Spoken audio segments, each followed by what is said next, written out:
भंडारा शहरातील प्रमुख मार्गावरती मोठ्या प्रमाणात झालेल्या अतिक्रमणावरती नगरपालिका प्रशासनानं पुन्हा एकदा कारवाई सुरू केली आहे। छोट्या मोठ्या व्यावसायिकांनी रस्त्यावरती दुकानदारी थाटल्यामुळे वाहतुकीला अडथळा निर्माण होत असून अपघातांचा देखील धोका वाढलेला आहे। याआधी मागील महिन्यामध्ये अतिक्रमण हटाव मोहीम ही राबवण्यात आलेली होती, मात्र पुन्हा अतिक्रमण झाल्यामुळे आता पालिकेनं कठोर पावलं उचललेली आहेत। खात रोडसह शहरामधील विविध चौकांमध्ये अतिक्रमण हटवून साहित्य जप्त करण्यात आलंय। अकोल्यामध्ये ड्रग्सची पहिली मोठी कारवाई करण्यात आली आहे। अकोला पोलिसांच्या स्थानिक गुन्हे शाखेनं 68 ग्रॅम ड्रग्स जप्त केलेले आहेत, ज्याची किंमत ही 13,80,000 इतकी आहे। अकोल्यातील सिव्हिल लाईन हद्दीमध्ये नवीन बस स्थानकाच्या पाठीमागे ड्रग्ज विक्रीसाठी एक व्यक्ती आलेला होता। मोहम्मद जहीर शेख असं या व्यक्तीचं नाव आहे। तो मूळचा ठाणे जिल्ह्यातील रहिवासी असून पोलिसांनी त्याला ताब्यात घेतलंय।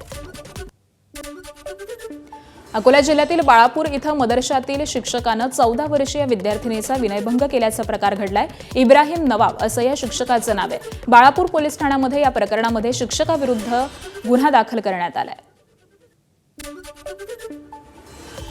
नागपूर शहरामधील कलमना परिसरामध्ये कायदा आणि सुव्यवस्थेला आव्हान देणारी धक्कादायक घटना समोर आली आहे। गस्ती दरम्यान पोलीस उपनिरीक्षकावरती चाकून जीवघेणा हल्ला करण्यात आलाय। त्यानंतर हल्ला करून आरोपींनी पोलिसांची बुलेट लुटून पळ काढला।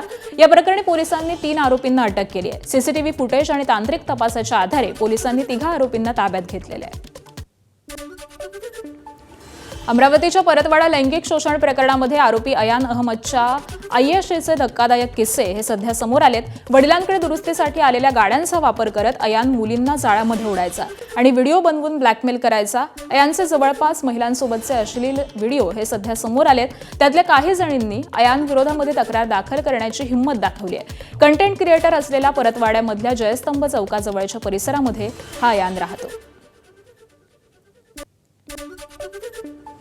अमरावतीच्या परतवाड्यातील लैंगिक शोषण प्रकरणी अल्पसंख्याक आयोगाचं पथक हे अमरावतीत पोहोचलंय। अल्पसंख्याक आयोगाच्या पथकानं जिल्हाधिकाऱ्यांशी आणि ग्रामीण पोलीस अधीक्षकांशी चर्चा केली आहे। या प्रकरणाचा संपूर्ण घटनाक्रम या पथकानं जाणून घेतलाय। तर पथक सध्या फक्त चौकशी करणार आहे। पोलिसांकडून प्रकरणाची माहिती घेतल्यानंतर अल्पसंख्याक आयोगाच्या अध्यक्षांकडे अहवाल हा सादर केला जाणार आहे। त्यानंतर आयोगाचे अध्यक्ष माध्यमांना या प्रकरणाची माहिती देतील। 2 लोगों की टीम है। यहाँ पर लोकल जिला बाल संरक्षण अधिकारी अजय डबले सर हमारे साथ में और जिला महिला बाल विकास अधिकारी गट सर भी साथ में है। लोकल हम महिला लॉ ऑफिसर और महिला ऑफिसर को भी साथ में लेके जाने वाले हैं। यहाँ की लोकल महिला बाल विकास की टीम के साथ में हम लोग अल्पसंख्यक विकास विभाग अल्पसंख्यक माइनॉरिटी डिपार्टमेंट साथ में वर्कआउट कर रहा है। बड़ा साहब, क्या आप विक्टिम से मिलने वाले हैं? अभी कुछ भी नहीं, अभी हम लोग जाकर चर्चा करेंगे। बाद में फिर आपको सारी जानकारी अल्पसंख्यक आयोग के अध्यक्ष पारे खान सर देने वाले हैं। लातूरमधून एक धक्कादायक प्रकार समोर आलाय। शहरालगतच्या एका इंग्रजी माध्यमाच्या खासगी शाळेतील शिक्षक धाब्यावरती बसून विद्यार्थ्यांच्या उत्तरपत्रिका तपासत असल्याचा व्हिडिओ हा व्हायरल झालाय। या व्हिडिओमध्ये संबंधित शिक्षक मद्यपान आणि धूम्रपान करत असल्याचं स्पष्ट दिसून येत आहे आणि यामुळे पालकांमध्ये तीव्र संताप व्यक्त केला जातोय। लातूरचा शिक्षण पॅटर्न हा देशभरामध्ये आदर्श मानला जात असताना अशा घटनेमुळे शिक्षण व्यवस्थेवरती प्रश्नचिन्ह उपस्थित झालंय। या प्रकरणाची गंभीर दखल घेत शिक्षण विभागानं संबंधित शिक्षकाला बडतर्फ केल्याची माहिती देखील देण्यात आली आहे। मी स्वतः मुख्याध्यापिका यांना बोललेली आहे। त्यांनी त्या शिक्षकाला टर्मिनेट केलंय असं सांगितलंय, पण तरीही आम्ही प्रशासनाच्या वतीने त्यांना याबाबतचा खुलासा की असा प्रकार का घडला याबाबतचा विचारतो आहोत आणि पुढील चौकशी करून कारवाई जी योग्य असेल ती करण्यात येईल। बेळगावच्या विजयपूर जिल्ह्यातील नागठाण गावामधून एक अत्यंत धक्कादायक घटना समोर आली आहे। मुलगा तुझ्यासारखा दिसत नाही अशा टोमण्यामुळे संतापलेल्या जन्मदात्या बापानंच आपल्या 6 वर्षांच्या मुलीची हत्या केली आहे। सिद्धार्थ मल्लिकार्जुन अरकेरी या मुलाला 16 मार्च रोजी कराडजवळील वडोली परिसरामध्ये कृष्णा नदीत बुडवून मारल्याची कबुली ही आरोपीनं दिली आहे। सुरुवातीला मुलगा शाळेमध्ये असल्याचं सांगण्यात आलेलं होतं, मात्र नंतर संशय वाढल्यामुळे पोलिसात तक्रार दाखल करण्यात आली आणि तपासामध्ये हा धक्कादायक प्रकार उघडकीस आलेला असून 1 महिन्यानंतर ही घटना समोर आली आहे।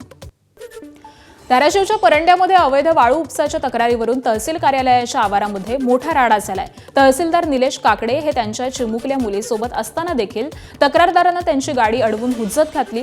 वाळू उपसावरती कारवाईबाबत विचारणा करत थेट धमकी देखील दिल्याचा आरोप हा करण्यात येतोय आणि यामुळे तहसीलदार आणि तक्रारदार यांच्यामध्ये प्रचंड बाचाबाची झाली।